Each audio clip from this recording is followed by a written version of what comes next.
जय श्री कृष्णा दोस्तों, आपका हमारे चैनल हिंदी व्रत कथा में स्वागत है। दशा माता का व्रत 10 दिन तक किया जाता है और रोज एक कहानी सुनी जाती है। तो आइए सुनते हैं दशा माता की कहानी। एक घर में सास बहू रहती थी। बहू का पति परदेश गया हुआ था, दूसरे देश गया हुआ था कमाने के लिए। एक दिन सास ने बहू से कहा कि जाके पास वाले घर से आग लिया जो अपन लोग भोजन पका सके। बहू पास वाले घर में आग लेने गई, पर किसी ने भी उसे आग नहीं दी। सभी ने कहा कि जब तक दशा माता की पूजा नहीं हो जाती तब तक आग नहीं मिलेगी। बेचारी बहू खाली हाथ घर लौट आई। उसने सास को बताया कि आज किसी ने भी आग नहीं दी क्योंकि सब घर में दशा माता की पूजा हो रही है। शाम हो जाने पर सास आग लेने गांव में गई तो स्त्रियों ने उसे आराम से बैठाया और कहा कि सुबह तुम्हारी बहू आग लेने आई थी, परंतु हमारे यहाँ पूजा नहीं हुई थी इसलिए आग नहीं दी। सास आग लेकर अपने घर पहुंची कि एक आदमी बछड़ा लिए आया जिसके पीछे एक गाय थी। स्त्री ने उससे पूछा कि ये गाय का पहला बच्चा है क्या? आदमी ने उत्तर दिया हाँ। उसने फिर पूछा कि बछड़ा है या बछिया? तो उसने जवाब दिया बछड़ा है। सास ने घर जाकर बहू से कहा कि आओ अपन दोनों भी दशा माता का डोरा लेकर व्रत करते हैं। दोनों सास बहुओं ने डोरा लिया, सवेरे से व्रत आरंभ किया। 9 व्रत पूरे हो जाने पर 10वें दिन डोरे की पूजा की। सास बहू दोनों ने मिलकर गोल गोल 10-10 अर्थात कुल 20 फेरे बनाए। 21वां बड़ा फेरा गाय को दिया। पूजन समाप्त होने पर सास बहू दोनों ने खाना खाया। उसी समय बुढ़िया के बेटे ने परदेश से लौटकर दरवाजे पे आवाज लगाई। आवाज सुनकर माँ ने सोचा कि क्या हुआ, थोड़ी देर बेटा दरवाजे पे ही खड़ा रह जाए, मैं व्रत पूरा करने के बाद ही दरवाजा खोलूंगी। इधर बहू ने आवाज सुनी तो उसे रुकने का साहस नहीं हुआ। अपनी थाली का अन्न इधर उधर करके झट से पानी पीकर उठ खड़ी हो गई। उसने जाकर दरवाजा खोला तो पति ने पूछा कि माँ कहाँ है? बहू ने उत्तर दिया कि वह तो अभी अभी भोजन करने बैठी है, व्रत खोलने बैठी है। तो पति बोला कि मैं तुम्हारे हाथ का जल भी नहीं पीऊंगा क्योंकि मैं 12 बरस से घर आया हूँ। इतने दिनों न जाने तुम किस प्रकार रही होगी। माँ आएंगी, वह जल लाएंगी, तभी जल पीऊंगा। इतना सुनकर स्त्री चुपचाप बैठ गई। इतने में उसकी माँ भोजन करके अपनी थाली धोकर पी चुकी थी। तब वह लड़के के पास आई। लड़के ने माँ के पैर छुए और माँ ने उसे आशीर्वाद दिया और बेटे को घर के अंदर ले आई। माँ ने थाली परोस कर रखी। बेटा भोजन करने लगा। उसने हाथ का पहला ग्रास खाया कि फेरे के वे टुकड़े जो बहू ने अपनी थाली में फेंक दिए थे अपने आप बेटे के सामने आने लगे। बेटे ने माँ से पूछा कि माँ ये सब क्या हो रहा है? माँ बोली कि मैं क्या जानूं बेटा, बहू ही जाने। यह सुनकर बेटा आग बबूला हो गया कि ऐसी बहू मेरे किस काम की जिसके चरित्र की तुम साक्षी नहीं हो। उसको मैं घर में नहीं रख सकता। इसे अभी घर से निकालो। यदि ये घर में रहेगी तो मैं नहीं रहूंगा। माँ ने बेटे को व्रत का पारण का सब हाल बताकर हर समय से समझाया, लेकिन वह मानने को तैयार ही नहीं हुआ। वह यही कहता रहा कि इसे घर से बाहर करो या मैं चला जाता हूँ। माँ ने सोचा कि बहू को थोड़ी देर के लिए बाहर कर देती हूँ। जब लड़के का गुस्सा उतर जाएगा तो बहू को बुला लूंगी। बुढ़िया ने बहू से कहा कि देरी के बाहर जाकर पेड़ के नीचे थोड़ी देर के लिए खड़ी हो जाओ। जब बहू पेड़ के नीचे खड़ी हुई तो पेड़ बोला मुझसे हटकर खड़ी हो, मैं दशा माता के विरोधी को छाया नहीं दे सकता। इस पर वह वहां से चलकर घड़ोची के पास गई। घड़ोची बोली मुझसे हटकर खड़ी हो, मुझ पर इतना भार घड़ों का नहीं है जितना तेरा है। वह वहां से हटकर घूरे के ढेर के पास खड़ी रही। घूरे का ढेर बोला कि मुझ पर इतना भार कूड़े का नहीं है जितना तेरा है, यहाँ से हट जाओ। वो और कहीं चली गई। इसी प्रकार उसे कहीं भी खड़ा नहीं होने दिया। वह बहुत दुखी हुई, जंगल में चली गई। जंगल में भूखी प्यासी घूमती रही। एक सूखे कुएं में गिर पड़ी। वह उसमें गिरी परंतु उसको चोट नहीं आई। वह उसमें नीचे बैठ गई। अचानक राजा नल वहां शिकार खेलते खेलते पहुंच गए। उनके साथी बिछड़ गए थे। वे प्यास के कारण उस कुएं के पास आए तो देखा उसमें एक स्त्री बैठी है। राजा नल के भाई ने कुएं में पानी के लिए लोटा डाला तो उस स्त्री ने लोटे को पकड़ लिया। भाई ने नल से कहा कि इस कुएं में किसी ने लोटा पकड़ लिया है। तब राजा नल ने कुएं पर आकर कहा कि यदि तुम पुरुष हो तो मेरे धर्म भाई हो और स्त्री हो तो मेरी धर्म की बहन हो। तुम जो भी हो बोलो, मैं तुम्हें बाहर निकाल लूंगा। स्त्री ने आवाज दी। राजा ने उसे बाहर निकाल लिया तथा हाथी पर बैठाकर राजधानी ले गया। महाराज को शिकार से लौटकर महलों की ओर आते देखकर सेवकों ने महारानी को महाराजा के आने की सूचना दी। सेवकों ने एक स्त्री को हाथी पर बैठा देखकर रानी को बताया कि महाराजा एक नई रानी को भी साथ लाए हैं। यह जानकर रानी बहुत दुखी हुई। इतने में महाराज वहां पहुंच गए। रानी ने हाथ जोड़कर विनती की कि महाराज, मुझसे ऐसी क्या गलती हो गई कि आपने दूसरा विवाह कर लिया। राजा नल ने हंसकर जवाब दिया कि यह तुम्हारी सौत नहीं ननद है, यह मेरी धर्म की बहन है। तुम्हें इसके साथ अपनी सगी ननद की तरह बर्ताव करना चाहिए। ये सुनते ही महारानी बहुत प्रसन्न हुई और उसका चेहरा खुशी से खिल उठा। वह बोली कि अब तक मैं ननद का सुख नहीं जानती थी, अच्छा हुआ जो मुझे भाग्य से ननद मिल गई। राजा ने उसका नाम मुंह बोली बहन रखा और उसके लिए एक अलग महल बनवाया। उसके दिन सुख पूर्वक बीतने लगे। एक दिन राजा की घोड़ी को बच्चा हुआ तो राजमहल की स्त्रियां बधाई गीत गाने लगी। मुंह बोली बहन ने अपने दासियों से कहा कि बाहर जाकर पता करो कि किस बात की बधाई गाई जा रही है। दासियों ने बताया कि महाराजा की घोड़ी ने एक अच्छे बच्चे को जन्म दिया है, उसकी बधाई गाई जा रही है। तो बहन ने पूछा कि क्या घोड़ी का ये पहला बच्चा है? तो दासियों ने उत्तर दिया हाँ। तो मुंह बोली बहन महारानी के पास जाकर बोली कि आओ भाभी रानी, हम तुम दोनों दशा माता का डोरा ले। रानी ने पूछा कि डोरा क्या होता है, आप समझाइए मुझे। वह बोली कि दशा माता का व्रत का यह नियम है कि पहले पहले जब गाय या घोड़ी या स्त्री के प्रसव की खबर सुने तब डोरा लेकर व्रत प्रारंभ करते हैं।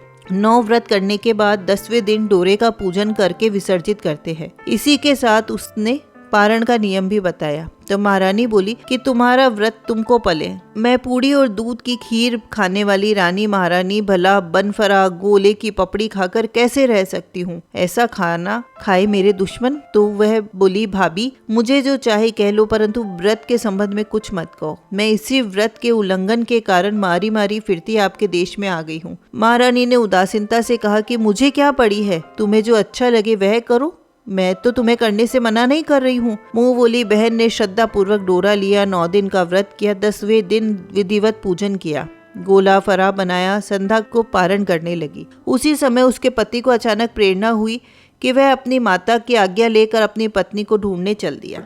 घूमता फिरता राजा नल की राजधानी में पहुंच गया और अपनी पत्नी का पता लगाने लगा।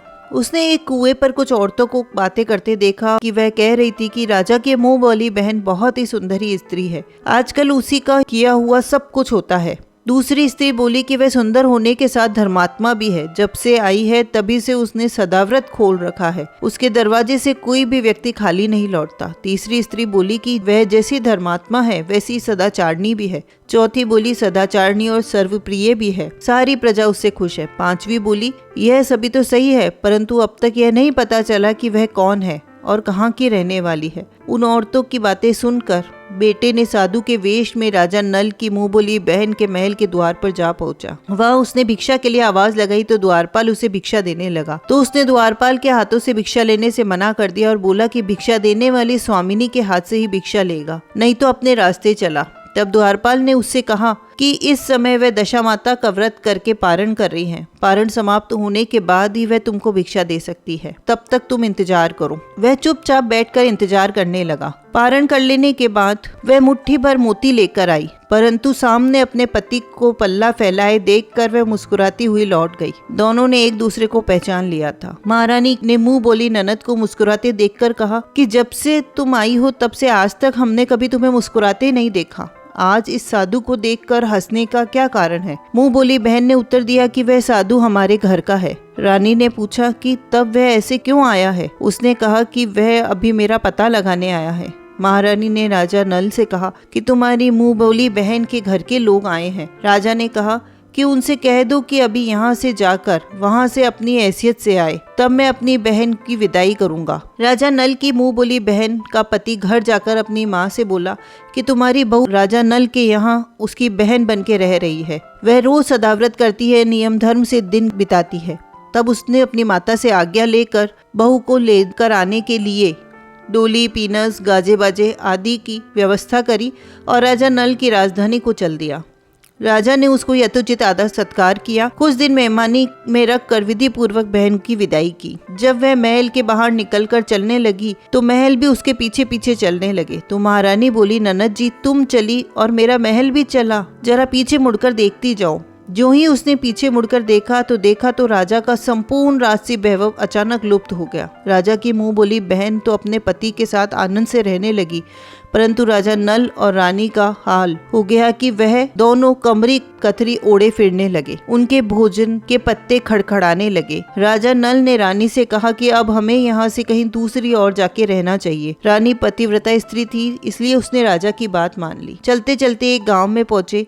वहां पर बेरी के पेड़ पर बेर लगे हुए थे। राजा रानी दोनों को भूख लगी थी। उन्होंने बेर को उठाया तो बेर लोहे के हो गए। राजा रानी जिस वस्तु को हाथ लगाते या तो वो कंकड़ पत्थर में बदल जाती या वो लोहे में बदल जाती। इतने पर भी राजा रानी आगे बढ़ते रहे। रास्ते में उन्हें एक व्यापारी मिला। व्यापारी ने राजा रानी को पहचान लिया। उसने राजा रानी के भोजन के लिए सेर भर आटा दिया। वे आटा लेकर नदी किनारे गए। रानी भोजन बनाने लगी। राजा नल स्नान करने चले गए। उस दिन नदी में मछुआरे मछलियां पकड़ रहे थे। मछेरों ने राजा को 4 मछलियां दी। रानी ने मछलियां भूनकर रोटी बना ली। राजा नल भोजन करने बैठे तो रोटियां ईंट बन गई और मछलियां उछलकर नदी में चली गई। वहां से चलकर राजा रानी अपनी मुंह बोली बहन के घर गए। बहन को जब पता चला कि भाई भाभी आए हैं तो उसने सेवकों से पूछा कि कैसे आए हैं। सेवकों ने कहा कि भिखारी की हालत में आए हैं। यह सुनकर राजा रानी को एक कुम्हार के यहाँ ठहरा दिया। शाम को थाल भरकर बहन सोने चांदी की हीरे जवाहरात की चीजें लेकर आई। उसने भाभी के सामने थाल रखा तो भाभी ने कहा कि इस थाल में जो कुछ भी है उसे कुम्हार के चक्के के नीचे रख दो और चली जाओ। ननद थाल का सामान चक्के के नीचे रखकर चली गई। थोड़ी देर में राजा ने आकर रानी से पूछा कि बहन आई थी, क्या लाई? रानी ने कहा आई तो थी और जो कुछ भी लाई थी मैंने इस चक्के के नीचे रखवा दिया है। राजा ने वहां देखा तो वहां कंकड़ पत्थर के सिवा कुछ भी नहीं था। राजा को समझते देर नहीं लगी कि यह उसकी बुरी दशा का परिणाम है, इसीलिए हीरे जवाहरात भी कंकड़ पत्थर में बदल गए हैं। राजा रानी वहां से चलकर अपने मित्र के घर गए। मित्र ने भी उनकी भिखारियों वाली हालत देखकर बहुत दुख प्रकट किया। मित्र ने दुखी होकर कहा कि कोई बात नहीं, जैसे आए वैसे अच्छे आए, आखिर मित्र है, उन्हें महलों में ले आओ। मित्र ने उन दोनों का स्वागत किया, भोजन कराया, पलंग बिछवाया। उस कमरे में एक खूंटी पर 9 लखा हार टंगा था। आधी रात के समय राजा तो सो गया, रानी जाग रही थी। रानी ने हार देखा तो हार वाली खूंटी के पास की दीवार पे मोर का चित्र बना हुआ था। मोर धीरे धीरे हार को निगल गया। रानी ने राजा को जगाकर वह दृश्य दिखाया। राजा ने सोचा कि यहाँ से चुपचाप निकल जाना चाहिए, नहीं तो चोरी का कलंक लग जाएगा। मित्र को क्या मुंह दिखाएंगे। बेचारे राजा रानी ने उठकर जंगल की तरफ चल दिए। दोनों चलते चलते एक दूसरे राजा की राजधानी में पहुंच गए। वहां अतिथि और भिक्षुओं को सदाव्रत दिया जाता था। वे दोनों भी सदाव्रत लेने लगे, परंतु उस दिन सदाव्रत बंद हो चुका था। वहां के अधिकारियों ने कहा कि वह लोग न जाने कहां से अभागे आए हैं कि इन्हें देने के लिए कुछ भी नहीं बचा, फिर भी उन्हें एक मुट्ठी चने दे दो। उन्होंने इस प्रकार के अनादर और कड़वी बातों सहित दान लेना अस्वीकार कर दिया। तो धनाध्यक्ष बोला कि यह तो बड़ा ही घमंडी भिक्षुक है, भीख भी मांगता है और गाली भी देता है, इनको हवालात में डाल दो। दोनों को एक कोठरी में बंद कर दिया। एक एक मुट्ठी चने दोनों को खाने के लिए मिलने लगे। जिस कोठरी में राजा रानी को बंद किया गया था उसी के पास आम रास्ता था। एक जमादारनी राजा की घुड़साल साफ कर उसी रास्ते से निकला करती थी। एक दिन वह बहुत देर से निकली तो रानी ने आवाज लगाकर पूछा कि आज तुम इतनी देर से कैसे आई? तो वह बोली कि राजा की घोड़ी के बछड़ा हुआ है, उसकी टहल में देर हो रही है। राजा ने पूछा कि घोड़ी का पहला प्रसव है क्या? तो जमादारनी ने कहा कि हाँ पहला प्रसव है। के बोला कि लड़का हुआ है या लड़की? तो बोली कि लड़का हुआ है। रानी ने राजा से कहा कि एक बार मैंने तुम्हारी मुंह बेली बहन के डोरे का अनादर किया था, उस दिन से हमारी दशा बदल गई। आज मैं दशा माता के डोरे लेना चाहती हूँ। राजा ने कहा परंतु यहाँ पूजा की सामग्री कहाँ से आएगी? नियम धर्म का पालन कैसे होगा? रानी ने उत्तर दिया कि दशा माता सब कुछ कर देगी, मैं तो उन्हीं के नाम का डोरा लूंगी, फिर जो होगा देखा जाएगा। रानी ने 9 तार राजा की पगड़ी से और 1 तार अपने आंचल का लेकर डोरा तैयार किया। उसे समय से व्रत करने लगी।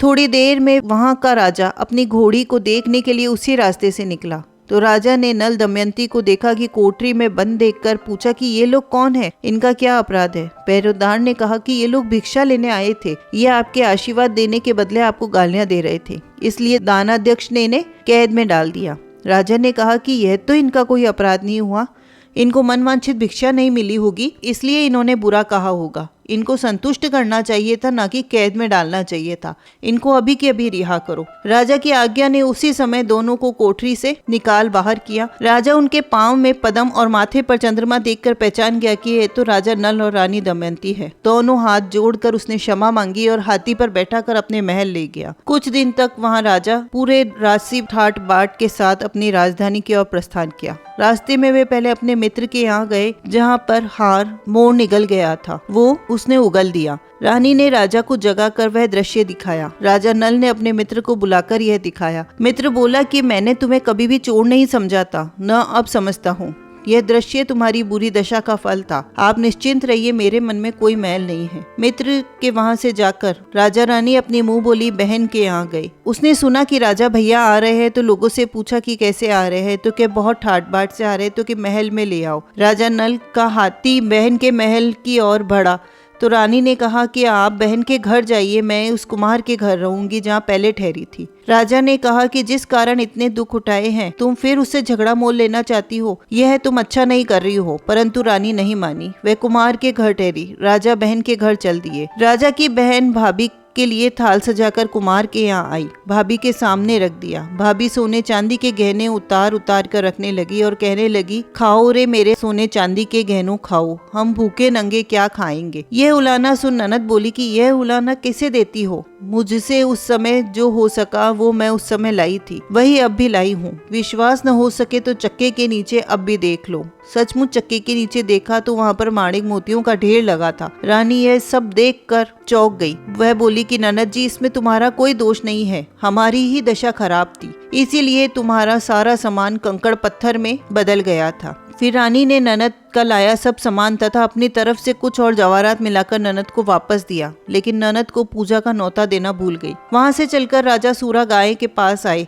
गाय ने सेना सहित राजा को भरपेट दूध पिलाया। वहां से आगे चलकर वे नदी के तट पर पहुंचे तो वहां पड़ाव डाला तो भोजन बनवाया गया। तब राजा भोजन करने बैठे तो उसी समय नदी से उछलकर भुनी हुई मछलियां उनकी थाली में गिर गई। रोटियां जो ईंट बन गई थी फिर से रोटियां बन गई। राजा ने कहा कि ये सब क्या हो रहा है, कुछ समझ नहीं आ रहा। रानी ने बताया कि ये रोटियां मछलियां वही है जो उस दिन हमें नसीब नहीं हुई थी। मैं यदि आपसे यह कहती कि तली हुई मछलियां जल में उछल गई और रोटियां ईंट बन गई तो आप उस बात को सच नहीं मानते, इसलिए मुझे बहाना बनाना पड़ा। तब राजा रानी अपनी राजधानी में चले गए। जब राजा की फौज अपनी राजधानी के समीप पहुंची तो वहां के लोग समझ गए कि दूसरे राजा ने राजधानी पर आक्रमण कर दिया, तो वे घबरा गए। वहां के लोग नजराना लेकर राजा से मिलने गांव के बाहर आए, परंतु वह यह तो अपना ही राजा था, लोगों की प्रसन्नता का ठिकाना नहीं रहा। वे श्रद्धा भक्ति के साथ महाराज के आगे चलकर उन्हें अपने महल ले गए।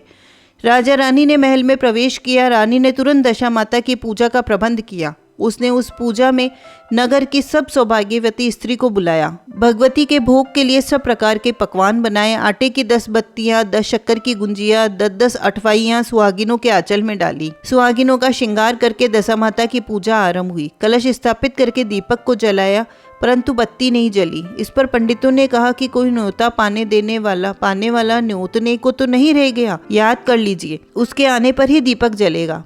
रानी ने सोच विचार कर बताया कि ननद को न्योता देने से रह गया है। पंडित जी ने उन्हें फौरन बुलाया। राजा ने अपनी दुरतगामी रथ को भेजकर मुंह बोली बहन को बुलवाया। उसके आते ही कलश का माणिक दीपक अपने आप प्रज्वलित हो गया। बड़ी धूमधाम से पूजा हुई। अंत में सुहागिनों को भोजन कराकर विदा किया गया। उसी समय राजा ने राज्य में आज्ञा जारी करी कि मेरी प्रजा के सभी लोग दशा माता का व्रत करेंगे। भगवती माता ने जिस प्रकार राजा नल के दिन फेरे, उसी प्रकार सबके दिन फेरे। बोलिए दशा माता की जय हो। तो दोस्तों, आपको ये कहानी, ये जानकारी अच्छी लगी हो तो प्लीज़ लाइक करें, कमेंट करके हमें प्रोत्साहित करें और हमारे चैनल को सब्सक्राइब करें। धन्यवाद।